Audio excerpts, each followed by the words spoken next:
এই আপনারা দেখতে পাচ্ছেন যে মহাসড়কে বন্ধুরা এই মহাসড়কে কিন্তু এইভাবে কিন্তু ড্রাম ট্রাকের যে এই যে যেটি ইটের খোলাই মাটিগুলো যায় সেই ড্রাম ট্রাকের মাটিগুলো দেখেন এখনো পড়লো একটু আগে পড়েছে এবং পড়তে পড়তে আসছে।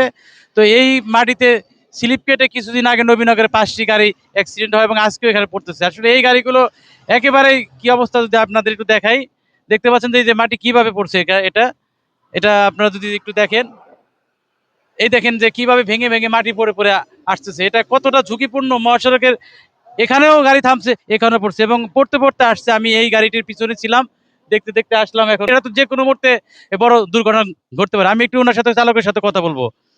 আপনি এই মাটি কোথা থেকে কোথা আনতেছেন বলেন তো? কোথা থেকে মাটি আশুলিয়ার মাটি। আনতেছিলেন? হ্যাঁ, আশুলিয়ার মাটি। এটা যাচ্ছে কোথায়? কালামপুর।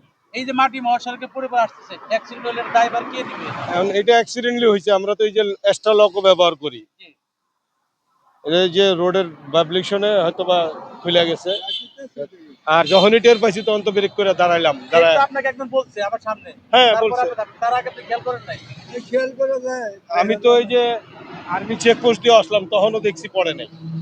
আমি দেখলাম সেই এরপর থেকে না ঠিক আছে, আমার যখন আমি টের পাইছি তখন তো আমি ব্রেকই করলাম যে আমার এটা শুদ্ধাতে হবে।